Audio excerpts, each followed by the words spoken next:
গত বছরের ৫ই আগস্ট ছাত্র জনতার অভ্যুত্থানে ক্ষমতাচ্যুত হন শেখ হাসিনা। ওই দিন দেশ ছেড়ে বোন শেখ রেহানাকে নিয়ে ভারতে পালিয়ে যান তিনি।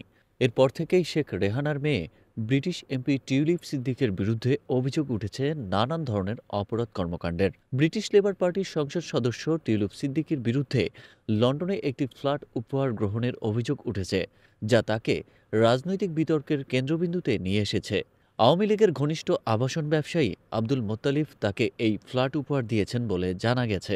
ব্রিটিশ প্রধানমন্ত্রী কিয়ার স্টারমার টিউলিপের প্রতি আস্থা প্রকাশ করেছেন, তবে প্রধান বিরোধী দল কনজারভেটিভ পার্টির প্রধান কেমি ব্যাডেনচ তাকে বরখাস্ত করার আহ্বান জানিয়েছেন। ব্রিটিশ পার্লামেন্টের পর্যবেক্ষক স্যার লরি ম্যাগনাস এই অভিযোগ তদন্ত করছেন। টিউলিপ সিদ্দিক ব্রিটেনের ক্ষমতাসীন লেবার পার্টির মন্ত্রিসভার সদস্য এবং তিনি economic secretary to the treasury and city minister হিসেবে দায়িত্ব পালন করছেন। তার কাজ যুক্তরাজ্যের অর্থবাজারের ভেতরের দুর্নীতি সামাল দেওয়া।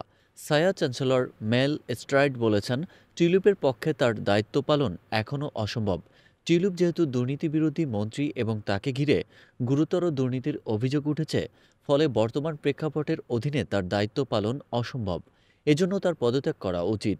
প্রধানমন্ত্রীকে এই জট থেকে মুক্তি পাওয়া উচিত বলে তিনি মনে করেন।